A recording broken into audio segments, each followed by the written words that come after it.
और इस वक्त एक बहुत बड़ी और बहुत ही हैरान कर देने वाली खबर गोवा से सामने आ रही है, जहां एक मां पर अपने ही 4 साल की बेटी की हत्या का आरोप लगा है। पुलिस ने आरोपी मां को उस वक्त गिरफ्तार किया जब वो बच्चे के शव को टैक्सी में रखकर बेंगलुरु फरार हो रही थी। होटल स्टाफ ने शक होने पर गोवा पुलिस को जानकारी दी थी, जिसके बाद गोवा पुलिस ने आरोपी मां को बच्चे के शव के साथ गिरफ्तार कर लिया। आरोपी महिला एक कंपनी की सीईओ बताई जा रही है, लेकिन ये बेहद ही हैरान कर देने वाला मामला है, जहां पर एक मां ने अपने ही 2 बच्चों को मार दिया और गोवा में मां पर 4 साल के मासूम की हत्या का आरोप लगा है और उसके बाद उसे रखकर फरार हो रही थी। और जब वो कैब में बैठी तभी जो होटल कर्मी था उसे शक हुआ और उसके बाद उसे पकड़ लिया गया। अपने ही 4 साल के बेटे की हत्या का आरोप। अब सवाल ये है कि कैसे कोई मां इतनी निर्मम हो सकती है कि अपने ही बच्चे की हत्या कर दे, क्योंकि कहा जाता है कि पूत का पूत सुना है लेकिन माता कभी कुमाता नहीं सुनी है। लेकिन ये जिस तरह से एग्जाम्पल सामने आया है, उदाहरण सामने आया है,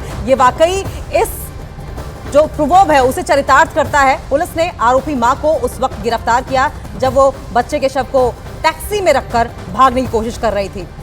आपको बताएं कि अपने ही 4 साल के बेटे की हत्या का आरोप इस मां पर है। पुलिस ने आरोपी मां को उस वक्त गिरफ्तार किया जब वो बच्चे के शव को टैक्सी में रखकर फरार हो रही थी। होटल स्टाफ ने शक होने पर पुलिस को जानकारी दी, जिसके बाद पुलिस ने आरोपी मां को बच्चे के शव के साथ गिरफ्तार कर लिया है। आरोपी महिला की सीईओ बताई जा रही है। आरोपी मां की गिरफ्तारी पर गोवा नॉर्थ के एसपी ने जानकारी देते हुए बताया कि होटल स्टाफ की जानकारी पर पुलिस होटल पहुंची और टैक्सी ड्राइवर की मदद से आरोपी महिला को गिरफ्तार कर लिया। और विवेक हमारे साथ जुड़ गए हैं। विवेक, कैसे हुआ ये, क्या पूरी जानकारी?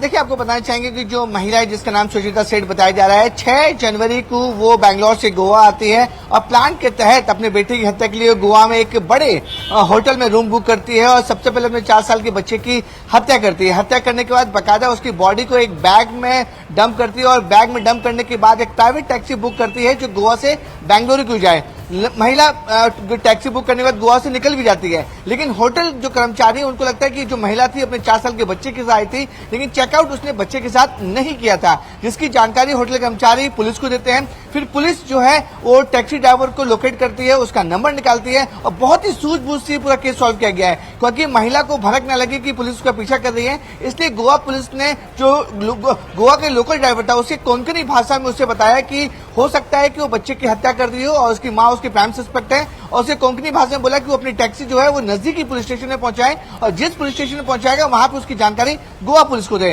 टैक्सी ड्राइवर ने वही किया जो गोवा पुलिस ने कहा। उसके बाद जो टैक्सी ड्राइवर है कर्नाटक के लोकल पुलिस स्टेशन में पहुंचता है, वहां पहुंचने के बाद वो गोवा के एसपी और गोवा पुलिस को जानकारी देता है। फिर जब गोवा पुलिस कर्नाटक पुलिस को बोलती है कि टैक्सी में कुछ सस्पेक्ट हो सकता है, और उसके बाद कर्नाटक पुलिस टैक्सी को चेक करती है तो टैक्सी के अंदर से एक बैग से 4 साल के मासूम बच्चे की उसमें बॉडी मिलती है। उसके बाद उस लेडी को अरेस्ट कर लिया जाता है और जो एक्यूज लेडी है उसे अब कर्नाटक से गोवा लाया जा रहा है। और कुछ देर पहले ही गोवा के एसपी ने प्रेस कॉन्फ्रेंस की और बताया जा रहा है कि पति के साथ इनका काफी ज्यादा झगड़ा चल रहा था। डिवोर्स पिटीशन भी फाइल की गई है और कोर्ट ने आदेश दिए थे कि जो बच्चा है वो पति के साथ रहेगा, जिसकी वजह से जो आरोपी महिला है जिसका नाम सुचिता सेठ बताया जा रहा है वो नाराज थी और किसी भी हालात में अपने 4 साल के बच्चे को अपने पति के साथ रहना नहीं देना चाहती थी। इसी की वजह से उसने अपने 4 साल के मासूम बच्चे की हत्या कर दी। लेकिन विवेक, आश्चर्य तो इस बात का है कि परिस्थितियां कैसी भी रही हो, लेकिन एक मां अपने बच्चे को कैसे मार सकती है। लेकिन आपको आरोपी मां की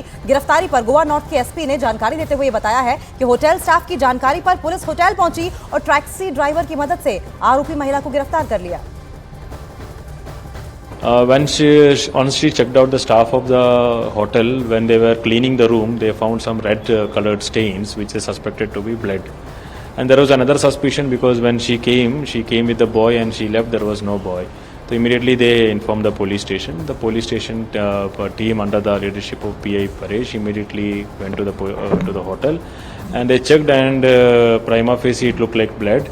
And he got the contact details of the driver, and through the driver he made contact with the lady also and asked about the whereabouts about the boy. And when she said the boy has been asked to stay with one of her friends in Madgaon, so Paresh insisted for the details of the address of the place where the boy has been asked to stay.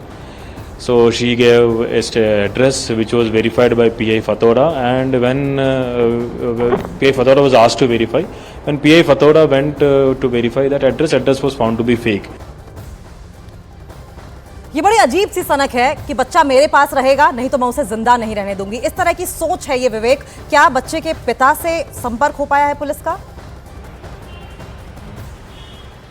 देखिए, इस पूरे मामले में जो पूरा जो matter है वो डिवोर्स मैटर पहले से कोर्ट में चल रहा है। बच्चे के पिता बैंगलोर में रहते हैं और काफी पढ़ी लिखी फैमिली, ऐसा नहीं कि ये कोई छोटी मोटी फैमिली हो, काफी पढ़ी लिखी फैमिली। जो एक्यूज महिला है वो खुद सीईओ है, आर्टिफिशियल इंटेलिजेंस की खुद का स्टार्टअप चलाती हैं और बैंगलोर से उन्होंने पूरा मर्डर का प्लान रचा और बैंगलोर से अपने 4 साल के बच्चे को लेकर घुमाने के बहाने वो गोवा आती हैं। गोवा के मशहूर कलंगुट बीच के पास एक बड़ा अच्छा होटल है, वहां पे उसे रूम बुक किया जाता है। रूम बुक करने के बाद अपने बच्चे के साथ 1-2 दिन रहती हैं। रहने के बाद उस बच्चे की हत्या कर देती हैं। देखिए, इसमें गोवा पुलिस और जो होटल स्टाफ है उसने उसकी सूझबूझ से पूरा केस सुलझा हुआ है। गोवा के जो कलंगुट बीच के पास जो होटल था, उनके स्टाफ ने देखा कि जो महिला थी अपने 4 साल के बच्चे के साथ उसमें एंट्री की थी होटल में, लेकिन जब महिला चेकआउट कर रही थी तो बच्चा उसके साथ नहीं था, जिसको लेकर थोड़ा सा डाउट हुआ। और जब रूम को क्लीन करने के लिए उनके स्टाफ वहां गए तो खूब सारे ब्लड स्टेन वहां पे देखे, जिसकी जानकारी तुरंत लोकल पुलिस को दी जाती है। पुलिस भी काफी ज्यादा एक्टिव होती है, तुरंत रूम में पहुंचती है और पता लगाती है कि जो महिला का एड्रेस था उसका क्या था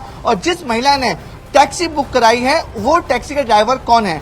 जब तक पुलिस को पता चलता वो टैक्सी ड्राइवर और आरोपी महिला है वो गोवा का बॉर्डर क्रॉस करके कर्नाटक में धारदार हथियार से ये हत्या की गई हो?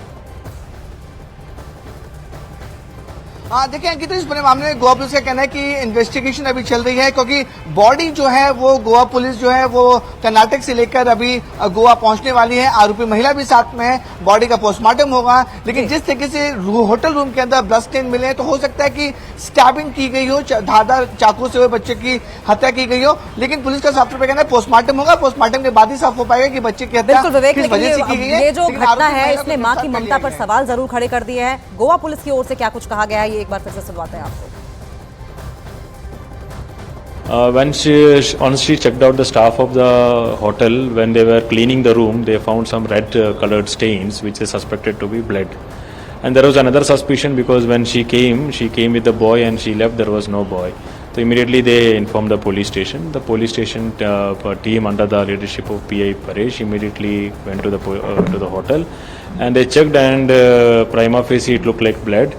And he got the contact details of the driver, and through the driver he made contact with the lady also and asked about the whereabouts about the boy. And when she said the boy has been asked to stay with one of her friends in Madgaon, so Paresh insisted for the details of the address of the place where the boy has been asked to stay.